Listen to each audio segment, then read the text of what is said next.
Dab Hunter, also the Dank Hunter. You can email the dankhunter@gmail.com if you're looking for hat pins and shirts, which we don't have hat pins in yet, but we are working on rebuilding the store. I know we do. We got a little ahead. We ordered everything. We're just getting it back on track. We don't officially have the store yet, but me and Tiff are working on getting it together. So her official position is she's promoting and she's assisting me. She's also the person that you call if you need something from me. I'm too damn busy to get to everything. So if you want something, just email her, or you can also DM her on Instagram. Also tonight we have Colin from Mammoth Macrobes in. We're going to talk about their expansion into the UK. Vader's joined us as a last minute guest, and Dago is going to be in just a little while because we're going to talk about YouTube here in just a little bit. And I appreciate Vader rushing home and getting in the channel tonight. But I want to get right into it. We'll get to news and everything in the middle of the show, but Colin is in from Indo Expo. So he's been busy all day long promoting and talking about microbes and the stimulation of thus. How you doing, bro? Really good. Thanks a lot for having me. How's it going? Yeah, fantastic. So you were in Indo Expo. You said it was steady. The word is steady. So good. Cool. Yeah, we're really excited about. We support the Indo Expo everywhere they go. I like to have those partners, and so it's a really great show and very strong in Denver and in Portland. And this is a new venue for them, and why not support them? We checked it out. No, I love it very much, and we were talking before the show a little bit, and the main reason I haven't gone to some of the events down here in SoCal and it's because it's freaking hot. But instead of giant booths in the future when they have an event. As long as we can actually smoke, the last High Times crew had a little bit of a problem, but as long as we can actually enjoy our favorite substance, we will be going on a smaller, kind of like you do. You walk around and talk to everybody, right? You don't do a giant booth. Yeah, well, so we have a booth, like a 10 by 10 booth, and we have someone there usually the whole time. But I typically like to walk around now and just chat with people and see what's going on. Gotcha. Okay, so Grow Sentia was founded by a team of 3 Colorado State University PhD soil microbiologists that share a passion for enhancing soil health, plant health, maximizing yield, and promoting sustaining agriculture. I know, let's just get to the crux. We've been through it a billion times. So with your product, the number one is does it work? Well, my God, you have a warehouse full that you ship out and you can't keep it. And pretty much you're expanding in the UK, right? Yeah. So we've expanded. That's mostly my job now. We have a great team on the ground, and we're in over 800 stores in the U.S., which is a big number. I left the university in March 3 years ago to start the company. And you've heard this. I was actually literally making Mammoth P in a little 1-car garage and a little rental place with my buddy in Fort Collins, and we started expanding out. Now we have 50 teammates, mostly in Fort Collins. But then my job now is kind of expanding out. We're selling product in Spain. We just got product of the year in the UK. We launched this fall, selling all through South America. I'm heading over to Australia on Thursday to spend a month with some partners over there and doing the tour and, pushing the microbes on growers. You mind if I ask you real quick? I mean, the cannabis industry has moved so fast. We talked this a little bit before the show, but I mean, there was a time when I couldn't even sell my fucking book in Australia because of this cannabis content. I mean, obviously, cannabis has moved forward in Australia. What is going on in Australia right now? Yeah, so I'm not exactly clear, although I know they've passed some medical regulations, and so it's turning. I talked to some people on the ground, and there's Australians in general love smoking cannabis, and they love growing cannabis. There's hundreds of stores. So when I say stores, I mean hydro grow shops in Australia. And that's one of the metrics I use to understand what the market's like. If there's 400 grow shops in the UK, it's illegal, but there's 400 really nice grow shops, 300 to 400. And so there's a lot of people buying grow supplies and they're growing. Same for Australia. Spain has 1,200 grow shops. Chile in South America has 1,200 grow shops. And so I like to think about that as, wow, are there growers in these areas? Just count the grow shops. That's cool. You get to see grow shops everywhere. I just thought, as you said that, I was like, this dude sees some of the craziest grow shops in the middle of fucking nowhere, right? I tell people all the time, I travel the world now, one grow shop at a time, and it's really actually pretty fun. That's badass. So you find, I mean, you're in the core of the weed growing central, because let's face it, I mean, people don't spend hundreds of dollars to grow rutabagas. I mean, we can say we grow rutabagas, but we grow weed, and that's cool, man. Yeah. So if I know you don't want to do a different. We're going to do different here. So what is it like to work for a company who, is this very huge, visible company that it's not a cannabis company? You guys don't. That's not your thing. Although we're friendly and everything, but yet that's pretty much where you're making your buck right now, right? 100%. Yeah. All right. I mean, tell us about that. That's a unique thing. It didn't exist but 10 years ago. Yeah, it's interesting for me. I was as a research scientist from Colorado State University with a PhD in microbiology, and I created this product, Mammoth P, at the university. And when I was there at the university, I was thinking about feeding the world naturally, sustainably, bringing nature back to agriculture, and that was the goal. As I started getting out and actually learning something outside the university, meaning talking to growers, talking to farmers, and understanding where this technology might be adopted, where we could have success as a company, and thinking about how I could actually get this product in the hands of growers, I realized the best pathway was to leave the university and start the company. So that's what I did in March 2015. We thought about a lot of different crops, and in those discovery interviews is what I'll call them, talking to farmers and talking to distribution companies across corn crops and, strawberries, everything. We realized it was almost impossible to have any success with new technologies in agriculture because these large agro-conglomerate companies basically own these channels. They own these markets, and you have to partner with these people to have any success. And we weren't really sure if we wanted to create those partnerships at the early stage of this technology, meaning I wanted to control the fate of it. When I started working with cannabis growers and we saw such a good yield increase and we saw such positive results, we started thinking about that as an early opportunity, and we validated it. We started testing the potential by selling it to growers, and we realized this was our pathway. And so we 100% focus on cannabis, and that's what I do now. Again, I have some guys that I developed in South America and in Europe, and I travel all over the place. I just got back from a 6-week trip in Europe. I'm heading back for another 2-month trip through Australia and Europe, learning what I don't know. Sometimes I say I don't know what I don't know, but as soon as I get on the ground and work with cannabis growers and retail stores for a month, I realize, wow, this is what the scene looks like, and I know how to kind of maneuver in that area. And just like the states, every country is different, and so getting what the vibe is for every country or every state is important when we're working in this industry. You're an awesome interview, and on the way through that little diatribe you just said, I realized you grow the dank, motherfucker. You all, I can hear it right now. People are out there like, damn, I just harvested the dank because I'm using mammoth microbes.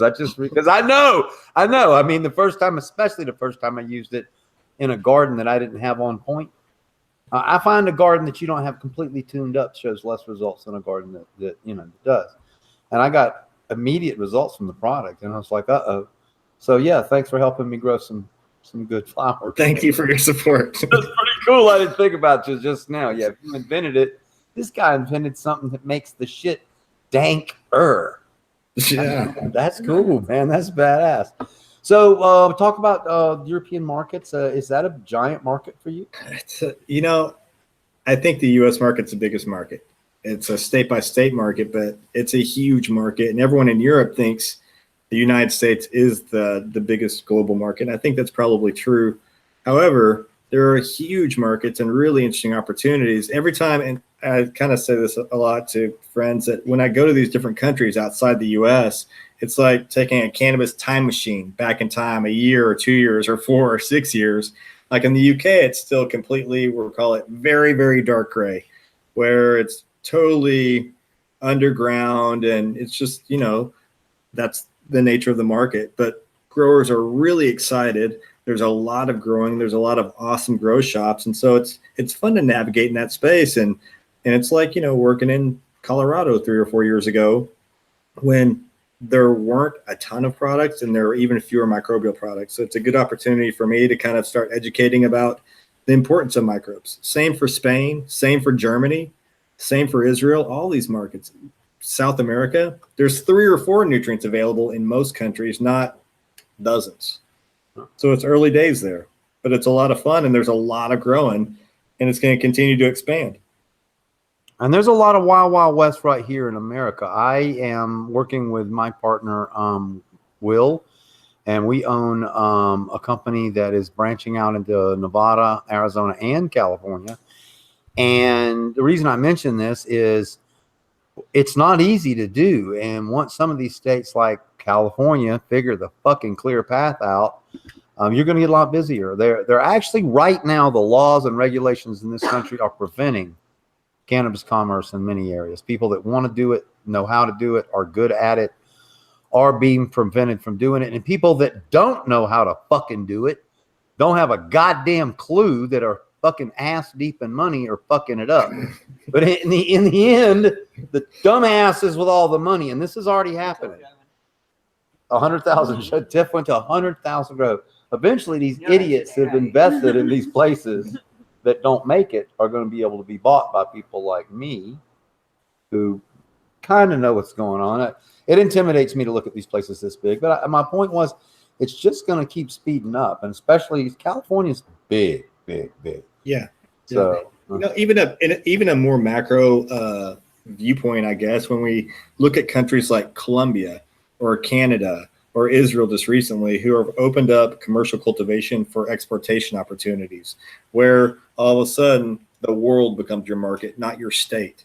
Think about in the U.S., and everyone says this to me outside the U.S., if the U.S. was federal, it would own the global cannabis industry, because a lot of countries are importing from other countries like Canada. Israel's going to kick in.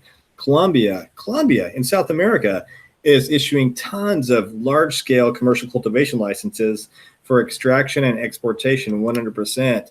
And they're trying to position themselves as the leading global country of cannabis-related export products.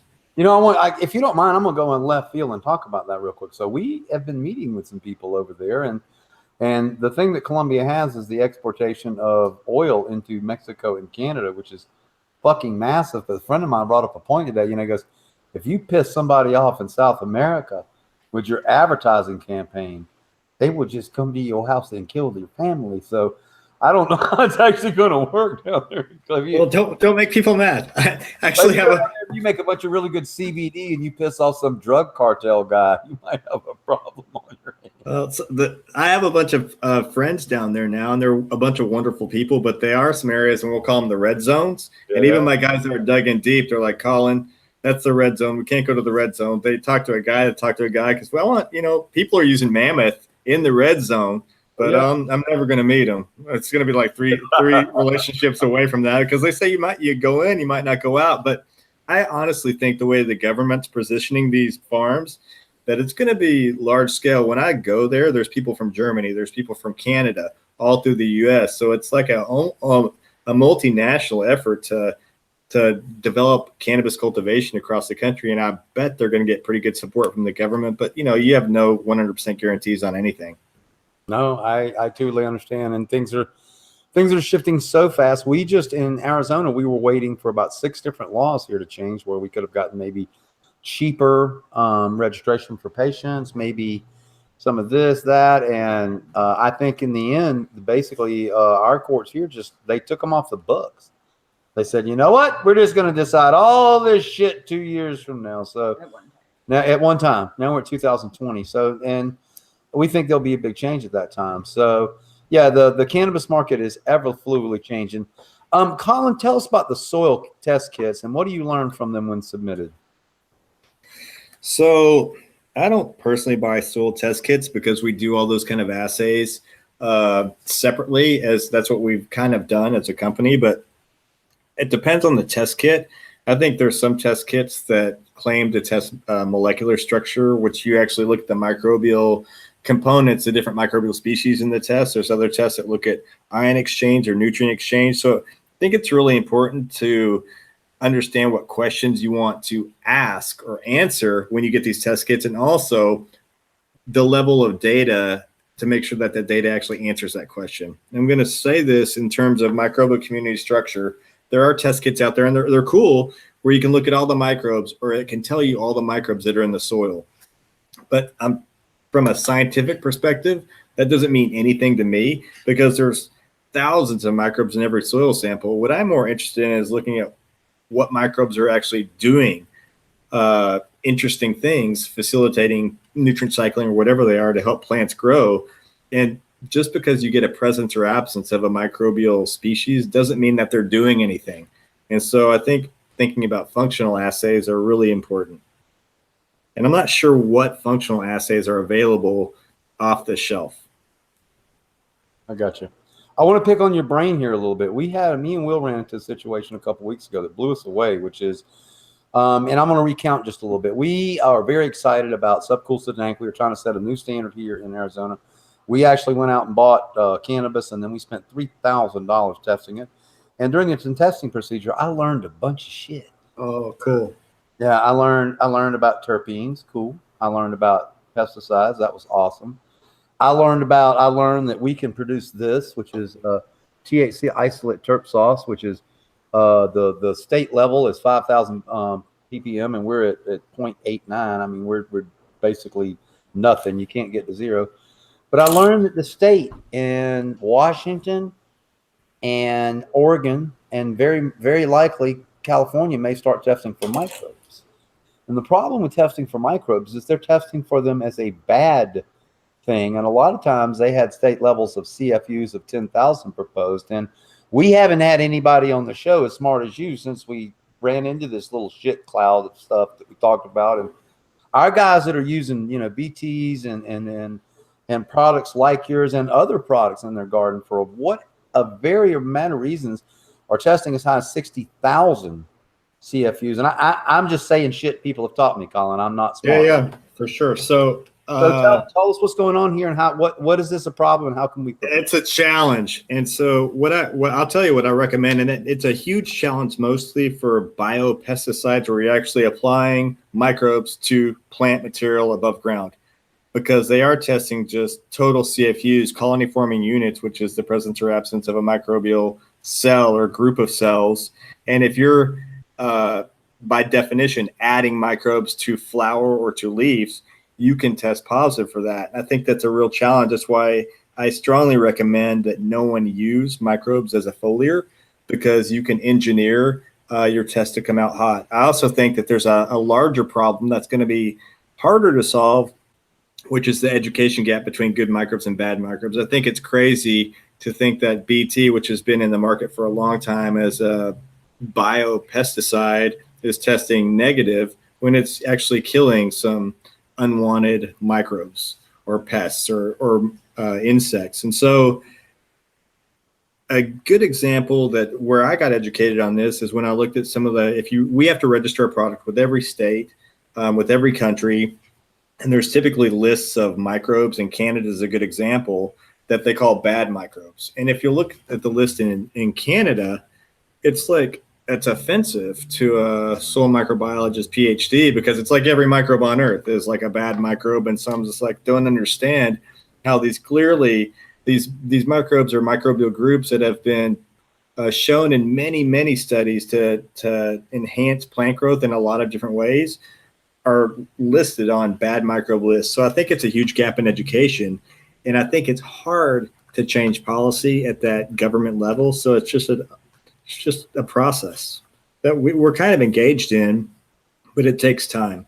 And so what I will say, and this is a challenge also, just to kind of wrap this up, in Las Vegas, they found this to be a huge challenge. Las Vegas is probably the most rigorous testing state. They test microbes and heavy metals and everything else.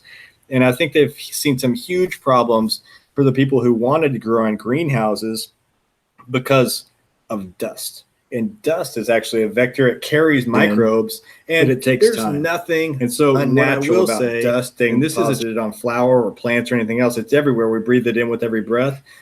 The challenge with this particular flower is because it's extra sticky, you're going to collect more dust, and then just naturally, you're going to get a higher microbial count in arid, dusty areas like Vegas as an example. And so I think they've really had to back away from growing in greenhouses because they just can't climate control that enough to keep the dust out. And they've had to move to indoor facilities, which are less, I guess, balanced as far as energy use. You can't use the natural sun is what I mean by that. Let me throw one at you. So my garden, the pool, which is thank God, a patient garden, won't pass. There's no way it'll pass. It's 100-gallon pots full of soil, which have manure in them, and the air blows around, so there's dust. And we are foliar feeding with dragonfly nutrients. So right there, I mean, we know that we're spraying something on the plant that would be tested in unfavorable light. So that is a problem, but we don't worry about it because in our condition, we know what the microbes are. So yeah, right. But in a big scale, what we ran into, Colin, you'll laugh, when we started moving into big school talking about doing super soil with everybody, people kept saying, no, you're going to end up doing salts and cocoa because it's too complicated to do natural, because if you get doo-doo on your bud, even if it's good doo-doo, you're going to be failing some tests. Hey, I've got a question in from WeedNerd.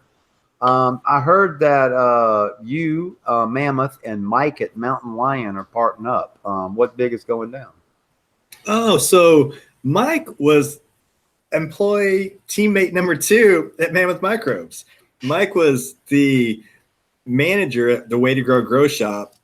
Mike actually helped me early on as one of the guys. He also was a consultant grower in the Front Range area in Colorado. He was one of the first guys I talked to ask and kind of learn stuff about the cannabis industry, doing discovery. I used to give him samples, and he would try Mammoth on growers, and he helped me collect some data. And he turned out being sales guy number 1 on the team. He was literally, I left the university to start the company. Then Mike came along 2 weeks later. He and I developed the Colorado market together. And Mike actually did so well that he started Mountain Lion, the grow shop in LaPorte, which is right outside Fort Collins, just basically in Fort Collins. And that's what he does now. And so we still work together. Mike and his shop carries Mammoth P, and we interact at a lot of the different shows. And so Mike is actually one of my favorite people on earth. He's got a really wonderful sense of humor, and he's a really good guy. And I think he's doing really well right now. Awesome. That's great. Well, you have definitely made a big splash in the community. I know that we're going to get together this week. I'll get with you, and we'll get start treatment. I was also going to mention something kind of neat, unique, unusual, and a pain in the ass about the garden. So when we set up the pool growth, somebody said it couldn't be done, and it can. But it is tough. You got to crawl around on your feet. The 100-gallon pots don't dissipate water worth of shit. So we don't use a lot of water. We don't feed a lot. And the plants kind of need feeding. Like we only water like every 5 days because the water doesn't go anywhere because they're down in a pool. So we've been feeding a lot, but it has been a lot of fun to watch this, this project move on and feed it. When you look at these plants, people go, how much water are you using? None.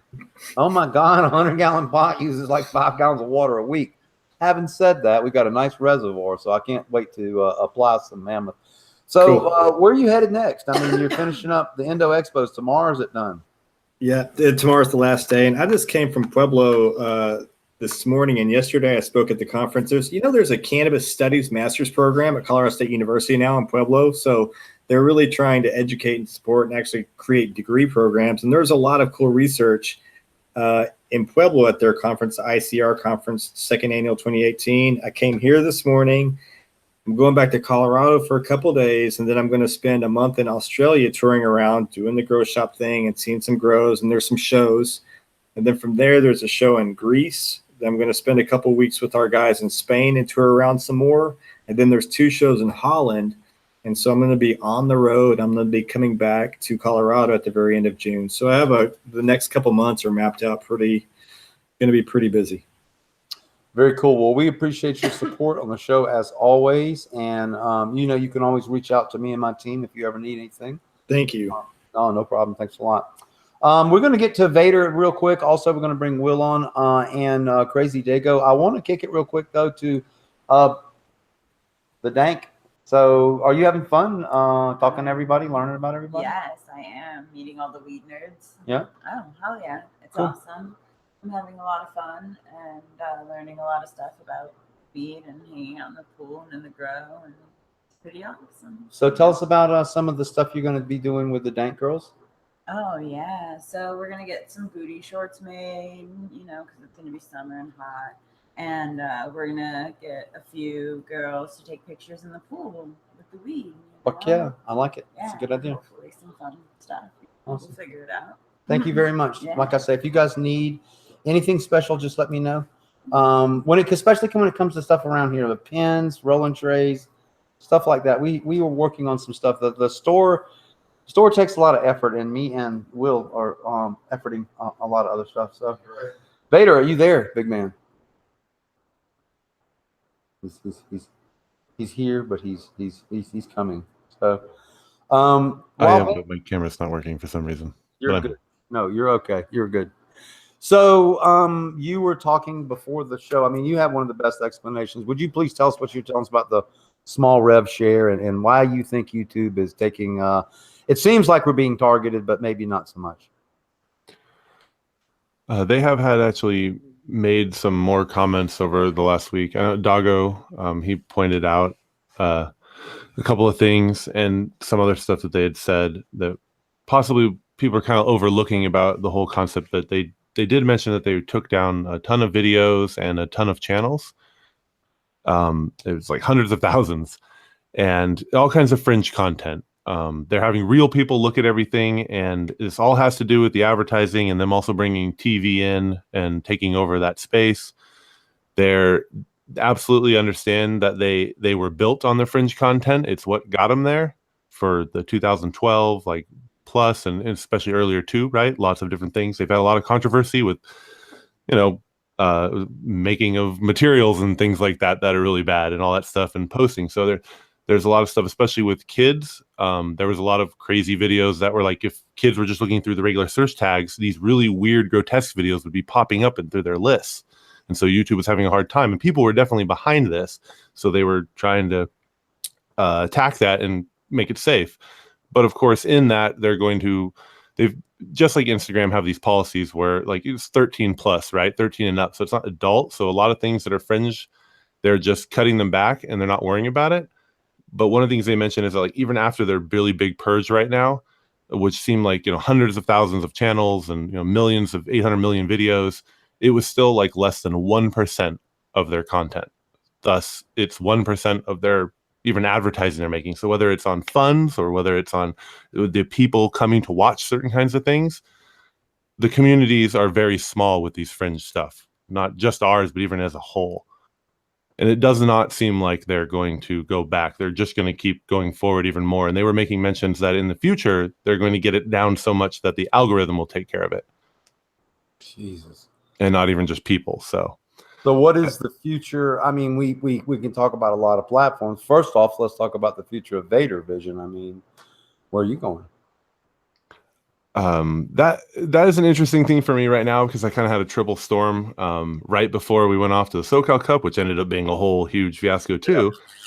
I was given our lease was up this month for our stuff. I had re-signed already earlier in the month, but then the property owners came at us and were like, oh, you know what, with all the changing stuff and we're like getting all the rec permits and going, they've actually decided that for that particular property, they don't want that kind of activity there because of other neighbors and things that are around. It was okay under medical and it was small, but as you start to go up, they wanted to cut that. So they've cut us from our lease, but I had to be out by the 1st. So I had to rip everything down this week. And that's what I've been doing, which is why I had to disappear. So while I was ripping everything down, Valkyrie called me. He was like, oh, I'm sorry, but your channel's down. I was like, oh boy. Will's sitting here beside me. He'll be on cam in a minute. He says, you should be on our team. You got this shit luck with us. It was happening all together. So I forgot to ask you. So the cup, the SoCal Cup, it was you guys were by the bathroom and y'all still didn't do no business. There was nobody there. The media had said that the cup was totally canceled, which wasn't actually correct. So nobody knew that it was happening, and vendors pulled, right? Of course, there was hardly any of that there. And then even just general public, people saw the media because it was like on ABC News, right? Like NBC. And they had said it was completely canceled, and so that just killed the event. But we showed up, we paid, and I was like, well, they said they would comp us for another event, regardless if we showed up. Yep. And I was like, well, I'll still show up. I mean, we had hotel rooms. It was the day before, and it is in town. If it was across the state or something, I might have. But Well, I mean, congratulations for showing. And I did, as much as I give High Times shit, I did a support post on Instagram because, I mean, they definitely pushed the envelope. You know, they missed this one, but there's been a lot of them where we had a lot of fun. So I can't entirely. That somebody fucked up somewhere, and I believe it's because They got the hose, the Cannabis Bureau, right? Control board or whatnot. They had 8 days before released some statement that you couldn't do this stuff without proper permits. Yep. Well, San Bernardino itself, or sorry, that was like a few days before. 8 days before that, San Bernardino City Council had set the rule that you needed to put it in 60 days prior to the event. There was no rule before that 8 days. So they set up a new rule that you needed 60 days. So of course, High Times, that's why High Times only put it in 3 days ahead of time. There was no rule. They were there to apply like, whoa, you guys are just pulling this out of thin air. But since the NOS Center there is on agricultural land, it's not actually under the jurisdiction of the city. So they were able to continue to run as they had always before under 215 because it's up to the Orange Center itself. Fucking rules. That's it. Changed the fucking rules. That's San Bernardino changed the rules like the week before, and that's not the way the media reported it, but that's actually the way it happened. So I feel for High Times, they too got the short staff there into the stick. I know. Like I say, I give High Times a lot of shit, but they know how to run a cup, and they did everything they're supposed to do. They got changed in the end. So back to where the fuck are you going? What are you gonna do? I mean, yeah, I had given it a lot of thought because of everything that was going on. I put together a couple ideas and I looked at, of course, there's other networks, but nothing's going to replace YouTube. But since we've had this whole fallout from everything and everyone, and we've looked at a lot of different things, it's tough to get into an actual platform. I was just going to be like uploading my own videos on my site, right? Just use Vimeo, push it through for that. But this time we've gotten together with a couple people, and it looks like we're going to move forward on a different idea. I'm going to announce it this week about getting it together, but I'm going to put together a place for the community to get together for this kind of information, and I want it to be based on that. We have a couple ideas, so don't want to get into the details of it, but that for sure I'm moving forward on that, and we're going to be putting all of our effort into that, and same with myself, because it's one of those things where like in the community or on YouTube, like I too was knee deep in the creator process, right? Trying to bring the information, trying to bring a certain kind of style to those videos, and education, entertainment is something that I just enjoyed doing. And so that being taken away is kind of like, well, I could concentrate on other platforms, but I like the idea that we had that space to do that. And they're not going to allow that in the future. Instagram itself has just, right, we got the new Facebook terms and stuff that a lot of people got. If you open up Instagram, it's been going around. They're changing that over. They've already been deleting big channels on and off, and you've been deleted several times, right? Like they're going to continue doing that again with a different kind of push. But if we create a community in a place that we can be safe there, and you can use Instagram, other things to get back to that community, but we have a place where we are, then that's what we need to build. So that is the direction that I'm going. How that will be and the details of the way it'll work, we'll get into later. Some of those things we're going to have to kind of figure out, but we've already started the process and there's no turning back. And everything's down. I have no better time now than to put all my effort into that. It's like they couldn't have turned the way it was any better. If YouTube and everything was still around, it wouldn't be as plausible. But nobody's got a home. Nobody's got a place. I fucking feel guilty. I mean, I do. I for some reason have skipped this round and I expect them to pull. I got a friend of Madagar's to pull all 861 gigs of mine and save them, because mine have been uploaded over 17 years. I mean, some of my videos are on computers that have been fucking through the first bus, much less the first fire. So I own all my videos at least now, but I was like you, I'm going to put them on my website, but that's a very small searchable window compared to, I mean, those kind of ideas are just really tough to go with. You can host the content and you can get Vimeo, but you have to pay for the server. It just turns into this whole thing. So is there a place where we can find a place for all of us? We're going to have to make it. I even, High Times kind of mentioned us about some stuff. They were talking about building a network too. We got kind of on the grapevine about that stuff, because I thought about working with different brands or different places that we could build something. But in the end, that kind of joke about, like, my intro used to have it where it was like, oh, if you want something done right, you just got to do it yourself. And it seems like it's the only place to do it. If I want it done the way I want it done. If I want to build a platform that's like, this is where I would hang out, then I'm just going to have to do it. And everybody might not end up agreeing with it. It's always a risk and a toss up. It may be its own thing, but we're going to start off with definitely producing a place for our content and for my content, and you or other people, if they want to choose to be around there, and we can work into it. But I definitely want to build it into a place where that education is there, where you could hit the search engine and you could find videos and articles with all of that information in one place. What are your thoughts on WeedTube? I mean, I looked at it for about 2 seconds. It's the same concept for me. I thoroughly enjoy I'm totally passion wise, like behind them. I wish them the best, and I looked at it, but it was the same thing. It's glitchy. It's just like Mass Roots. There's nothing, the substance behind it, the way it works doesn't work. Like if we're going to build a platform, say for myself, right? The most important thing is that it works, that you get on there and it runs smooth and you can get to the information, you can get to the creators or the person that you want to follow along, that you get those notifications in the right way or not. You just really said something powerful, because when somebody says, hey, I got a Mass Roots account, so I go, and, you know. I know that will be the failing of any application or platform. And for us right now, it's like, well, then we're going to have to build something in that way that we all promote. Well, I'm down. I think it's huge. Yeah, I do. I mean, they deleted it. May be 1% of their fucking content, but it ain't 1% of our fucking content. No, there's a very large community, and I've always been about community. That's why I like the GrowTube, like all this stuff, like getting together with everybody. It's that, like, I've always been on that kind of path. So this is just leading me that way. It's like, well, this is natural. This is the next step, and there's a void here that can be handled. So, and I have a lot of experience in media. I do a lot of that. I'm live in LA. It's part of my other job and stuff that I do, like non-weed stuff. I don't talk about that stuff very much, but I know I'm in a position, and with some of the connections I have, to make a run for it. Cool. Well, we support you. I will go look at WeedTube simply because it is only a month old and they can get a little better. Someone mentioned Steam, and, you know, Steam is for some people who are smart, but I want to be honest with you. I've got a picture of Nug Assassin and another geek sitting here in front of my computer trying to get fucking that thing to work automatically, and you got to know a little bit. It's not a platform that's for everybody. Twitch is, you got to download third-party or second-party software, and maybe I'm just the stupidest person in the world, but Nug Assassin was having a problem too. So there's got to be something out there that we can use that'll give us that. And I will say that I am going old school again. It's kind of funny for me. I do have access to mainstream media like High Times and Weed World, and I just ordered $2,900 worth of camera equipment that would burn up in the fire, and I'm gonna start shooting again because, you know, the instant gratification is fucking cool and shit, but everybody can upload a picture on Weed World.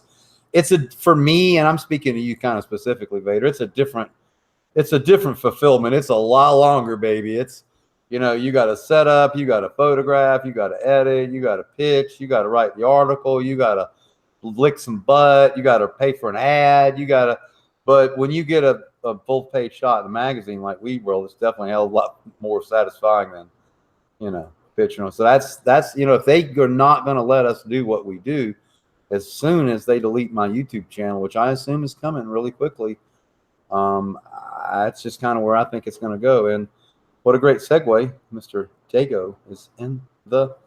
Now, when I called you the other day, I asked you where you were going to stream. You were like, fuck the internet, fucking internet, fuck it. No, you didn't say all that, but that's kind of how it sounded, to be honest with you. Hello, my friend. What's going on? You guys got a copy? Yeah, we got you. Okay? We got you, my friend. Sorry, I'm late. I was driving home from Indo Expo. You came from where Colin was. Vader was just telling us all about how he's maybe going to build something of his own, and maybe tell us about it later. And then now we've been talking about basically how, you know, even though they took us out, it's a big deal to us. Vader says it's just a small portion of what they do, and they're just cleaning up, taking out the garbage, is kind of the way he said it. Yeah, it's unfortunate, but, you know, they did that blog post where they, I think it was they were boasting how they deleted 8.3 million videos, but the stat line that's in there, if you read even the channels that weren't necessarily spam, they said all of that accounted for less than 1% of total viewership. So in the giant scheme of YouTube, they just assume, well, we'll just delete everything and we're not going to worry about the noise, which really sucked for our community, because we that's one of the few voices and outlets that we have. And so, yeah, I'm right behind Vader. Screw it, we'll do it ourselves. You have And we'll any do it idea better. why they haven't deleted Mr. Fuck You himself? What's up? You have any idea why they haven't deleted Mr. Fuck You himself? I have no idea, dude. You're writing it out though, so take advantage of it. Well, no, if you haven't watched, I have this new thing. Hey, YouTube, fuck you. You deleted my friends. Fuck you. Kiss my ass. Go ahead and delete me. I don't give a shit. Piece of shit.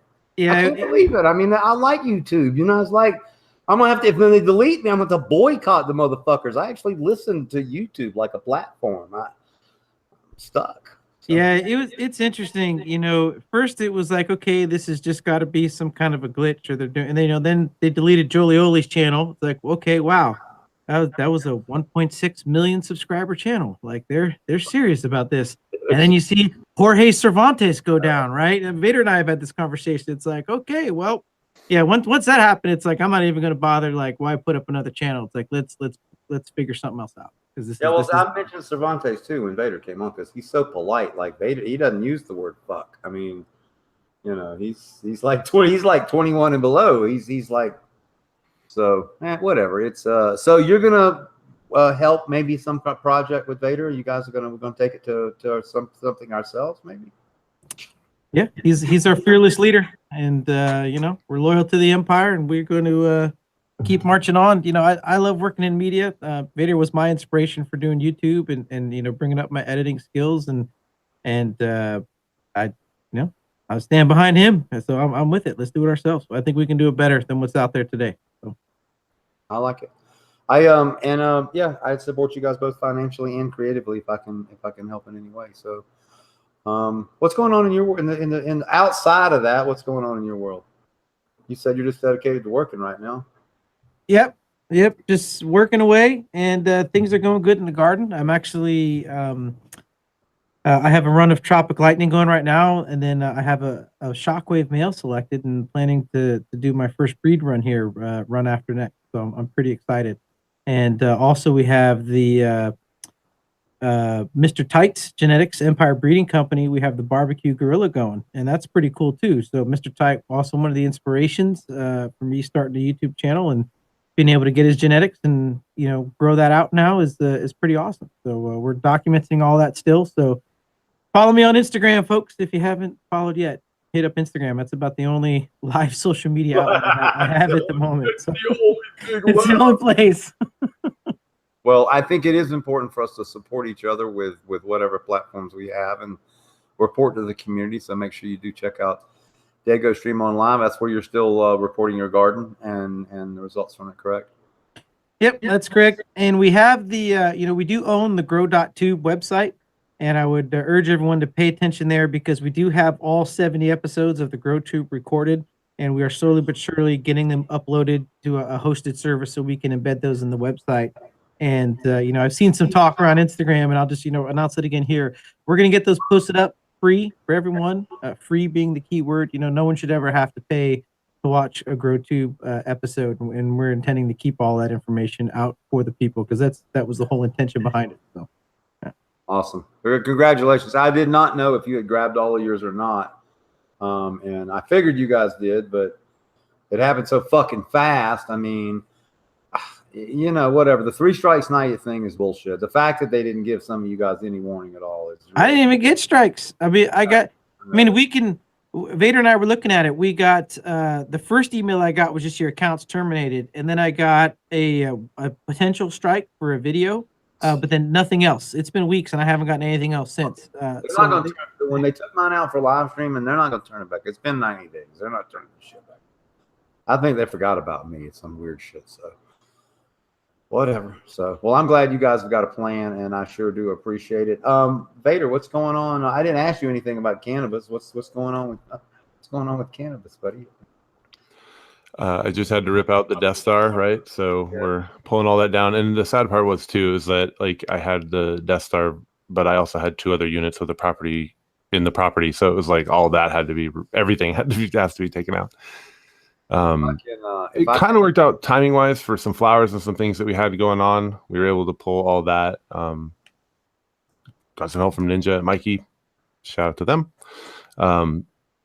we pulled through. So for in the beginning, other than that, I was able, we just got all of our veg stuff, moms, dads, all that's still good. I still got all the Maui Wowie and the Quiet Electric that we had popped that we were just getting going. So I have some space already set up. So we're going to continue going on with the preservation project for the Quiet Electric and the Maui Wowie. So that'll be kind of our summer thing right now that we'll be able to focus on once we get these network stuff up. And once I'm out of the buildings, then I will be able to kind of flip back towards that kind of stuff.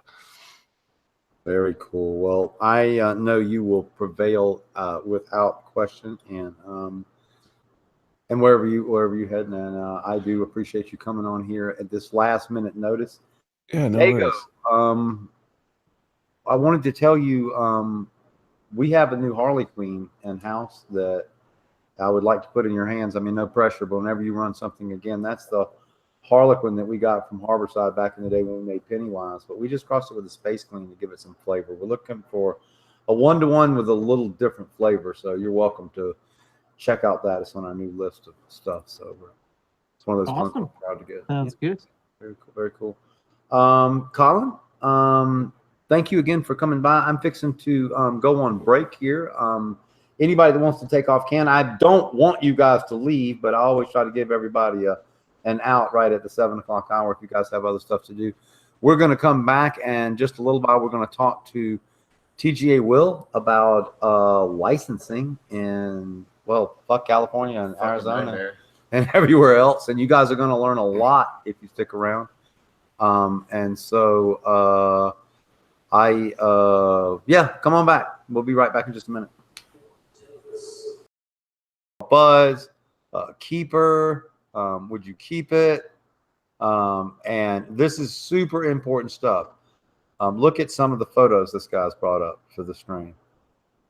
So, I mean, this is mind-blowing results. So this is kind of stuff I use to pass the strain. We're looking for me. I'm looking to see if he has any. Looks good. But, I mean, no herm problems. Very steady. The flavors and the smells on the strain are exactly what we're looking for out of it. So if you are looking to test for me, you can contact me through the new website, subcool.com, where we have grow information, videos, books, blogs, and an ever-expanding library. I meant to do something just a minute ago, and I forgot. Father Mike's in the house today. They took him and Ruby out, too. I mean, those some bored motherfuckers up there at YouTube to take out Father Mike and Ruby. I mean, who doesn't like watching them? I mean, come on, man. Cut me some fucking slack. I mean, I don't get it. But anyway, so I want to bring TGA Will in real quick to talk about, man, where do you start? Okay, are we going to buy a license? We're working on it. We're working on it. Several. All right, tell them what you've dreamed up. Well, I mean, really what we've been working on is we have to back up. We've done so much here in Arizona that in order for us to move, we have to kind of build a structure. And we realized today when we were sitting with our partner and we were talking about the big picture, it's hard to explain the big picture in an hour. So what we've done is we've backed up and we've reached out to a couple branding companies, and we're working on our investor pitch deck. We're working on our breeder pitch deck. We're working on our cultivation, and we're bringing it all together on a nice, good form that we can present to a potential investor or a licensee or partner. And from there, we're having our business plan put together. I don't even know how deep I am into our business plan now. I mean, I got to be 20 pages at least just writing it myself. So, and somebody's got to consolidate all that and put it into something that's pitchable. So we've done really well. We can go for a license in California. We've found some avenues. I've been doing some searching. We want a nursery license. We want a cultivation license. We want to be at High Times selling fucking weed. Those are the things that we like to do. So I'm working on a lot of things parallel right now. And I will tell you guys, he knows this. I don't know if everybody knows this. TGA Will is absolutely 100% in control of Subcool, Dank, and Subcool.com. I mean, I'm not retired because I work all the time, but I'm in a position of kind of doing what I want to do, and he lets me do it. So he uses the power of Subcool or whatever, the fact that everybody knows me to help run this company. And take us in places that I don't think he could get without me. And so we have an enormous team together that we're also bringing some other people on the road. I've got some other friends in the business that are looking to join us. So as we expand, don't be surprised if you see some people move with us along. And so let's talk about Nevada. We've got clones going into play. Yep, about a week. About a week. Yep. So we're gonna start our clones. We'll start. That's fucking getting our exciting fucking as moms. shit, Yep, dude. yep, The yep, guys yep. said, "Can we have clones?" We can bring them. So clones that I spent my life developing, they're coming to grab. Correct. That shit's cool. And well, they're in Nevada right now. Yeah. No. Yeah. They're already there. Yeah. I got it. Yeah, I got it. Yeah. And they're gonna end up in a room that's in their licensed. Their licensed. What about facility. official? We're good. We're They're not gonna go first round. Right. We're still there's some contingencies that we have to make sure everybody understands.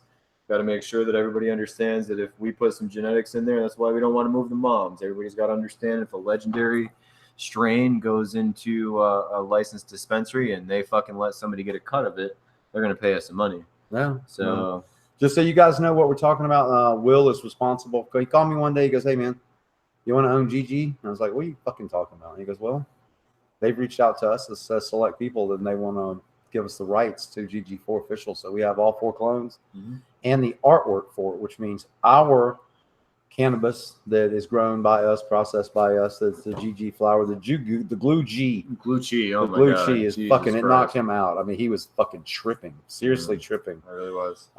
We get to not only package it with our strong logo, but their logo as well.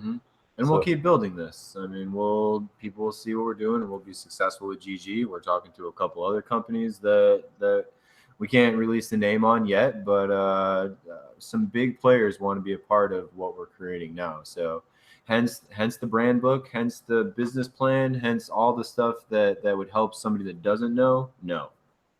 Yeah, no, I like it. That's one of the reasons that GG was and we do have GG5 in-house and rooted. So back to good, she got transplanted.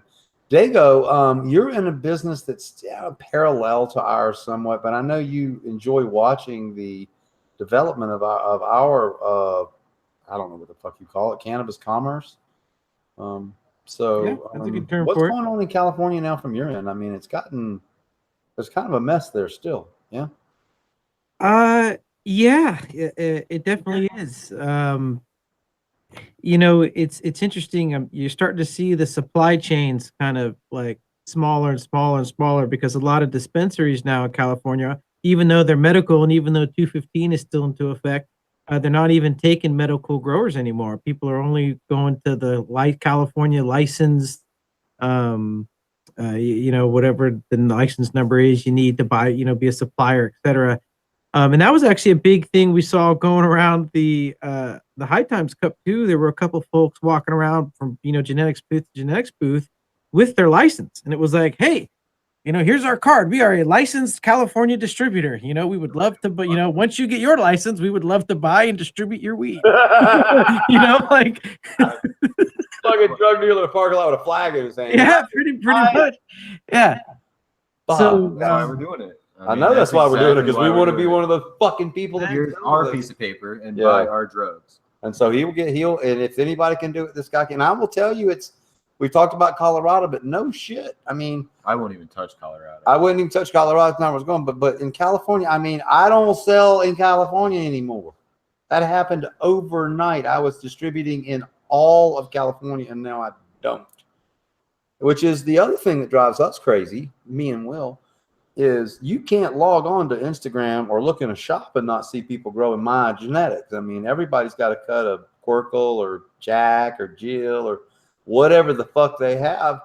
And it's crazy that we don't control this. So that's one of the things that we are working toward.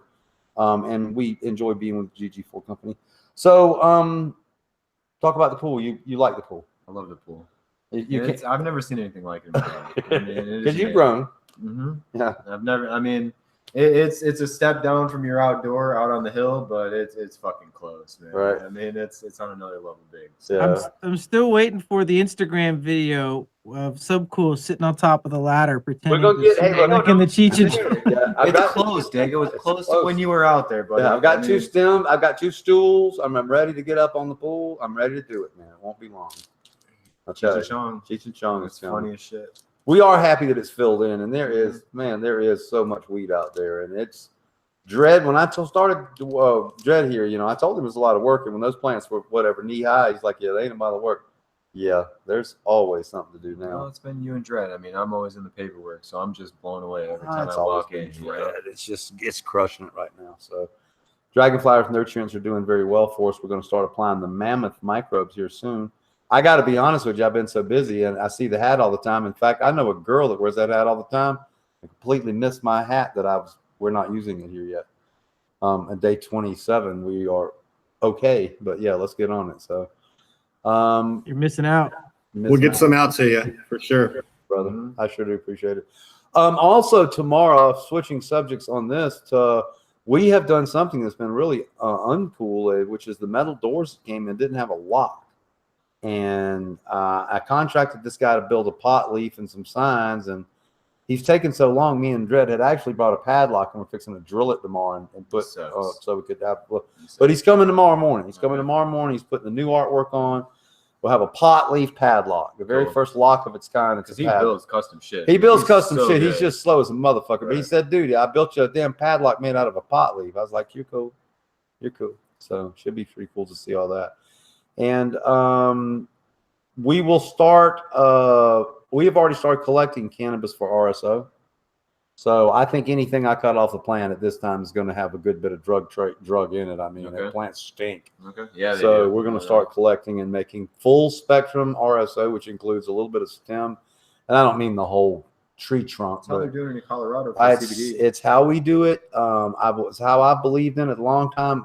If y'all don't remember Kareem of Onion, my friend Dave Whedon, when he made RSO, he always put a stem in there, and I didn't know what the fuck he was doing.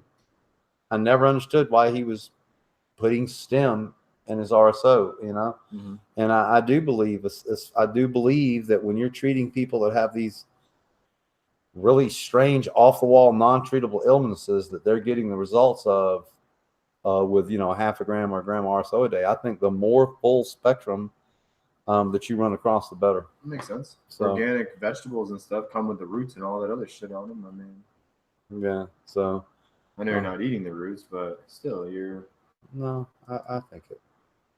I'm gonna add my. It's interesting. Yeah. So and what else? So let's talk about how much can you talk about Northern California? What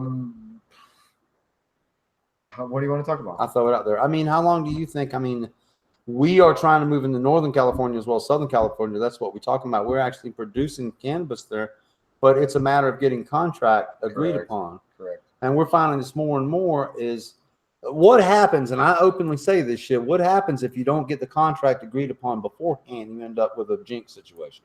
And so that's what we're trying to do is move forward with new friends so that everything's on the fucking table. So once you start making money together, correct.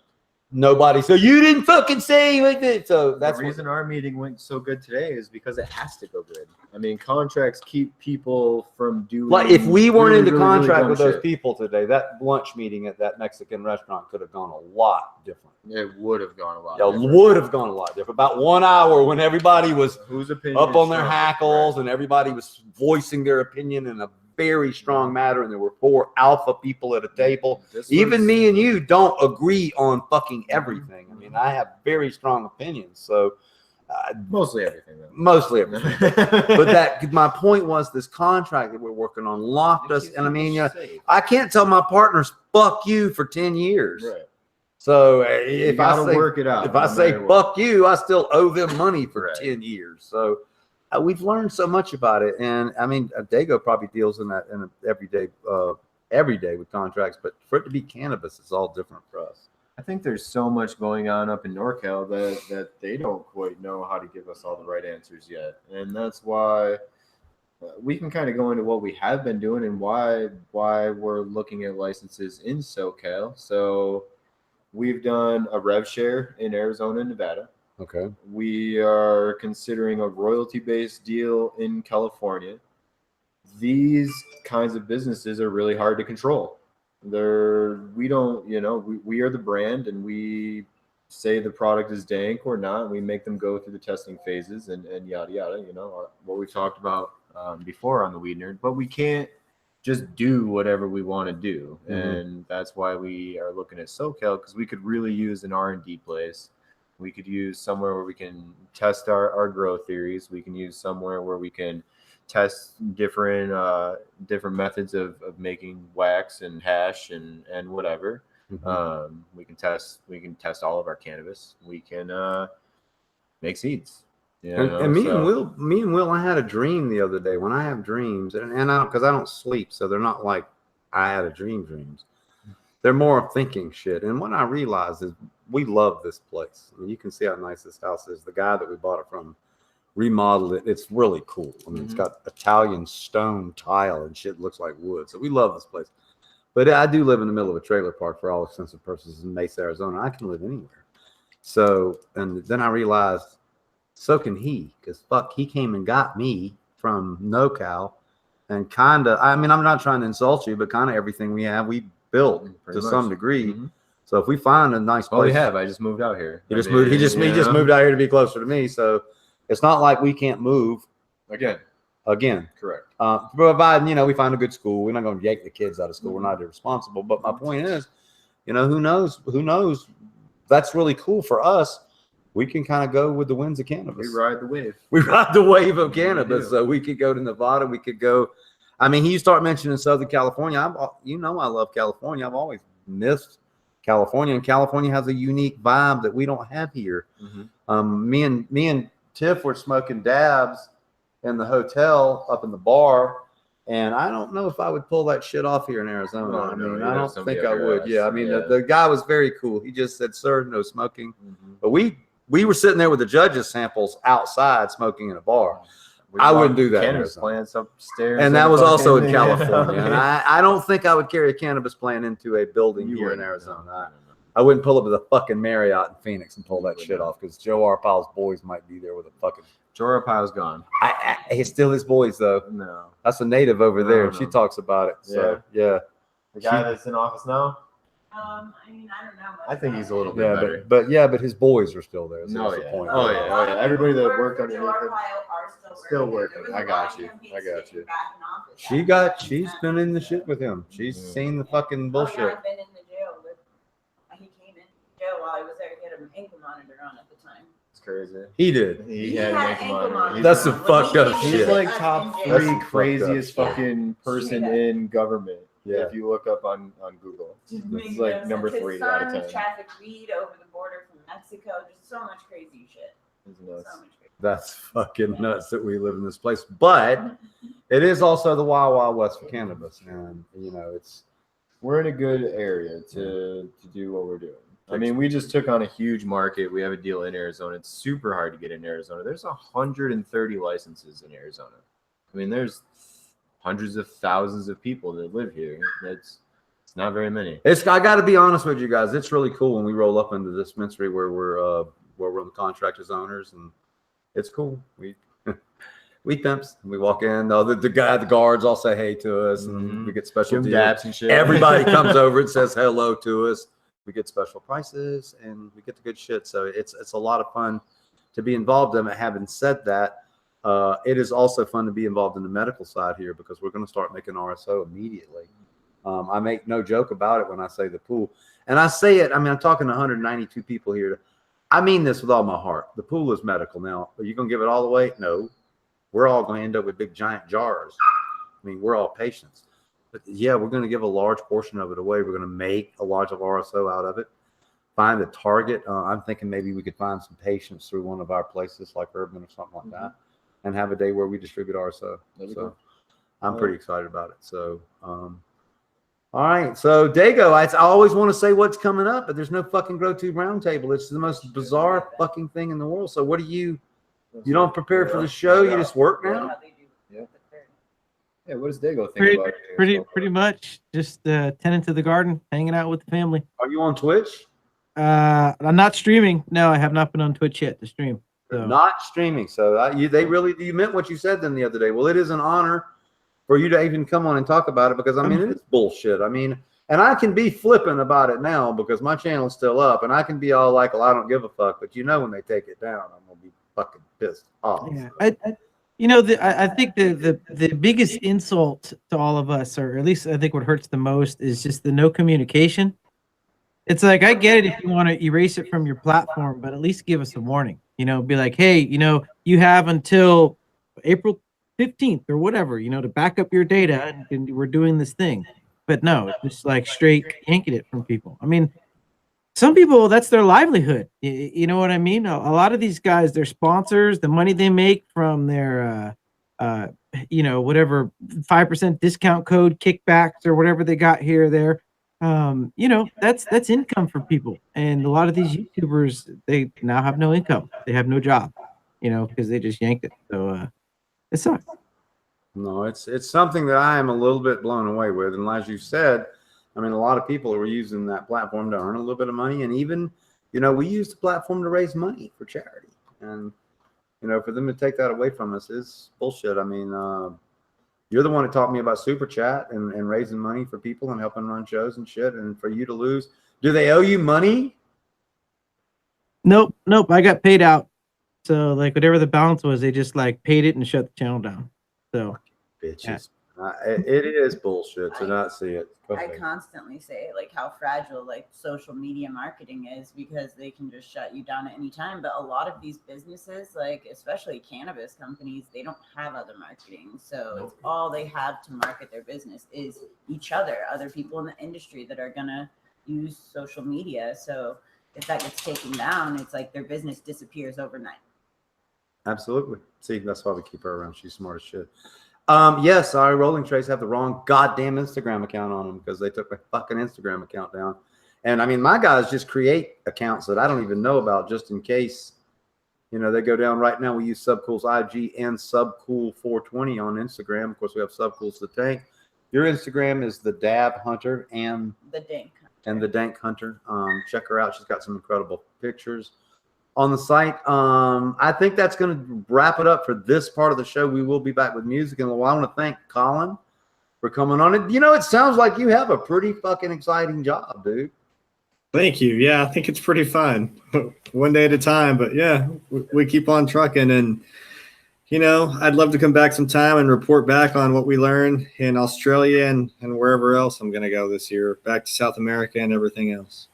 Well, let us know the best place to ship, how to ship to Australia. We Yeah. want to know. Yeah, we want to. Okay. Yeah, I'm doing that right now, so I'll help you with that. I'll give you my experience. I'll share my experience with you.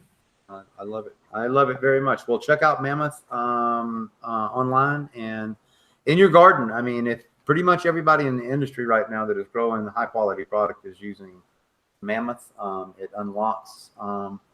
I mean, we could get into the way it works. We've done that on many other shows, but it's a phosphorus unlocker and it makes your plants grow faster. And I think it makes them produce more resin. Yep. Thank you so much for your support. We really appreciate everything you do. Awesome, guys. Well, we're going to go out with High Life by Mendo Dope.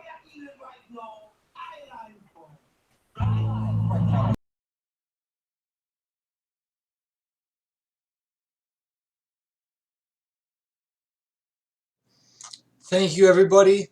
I really appreciate you guys all coming. This video itself was totally blocked and removed from YouTube, and it's such an important video. I thought it was the first one that needed to be re-uploaded. I'm gonna go through. I'm gonna try to re-upload all of his content. A lot of there's not words that we can explain how a lot of us feel. This is the most influential man of the cannabis industry, one of the most influential men. The guy changed my life. It was one of the only times I had my life. He helped me get my life together, and that's what made me create the FireSquad, Dank breeds, everything. And he would want us to celebrate him, smoke a joint, be happy, and pop some seeds, and be a weed nerd and share the weed nerd information. So that's what we're gonna do. Thank you, everybody, for coming in. Love you guys. Have a good night and week, and bless you.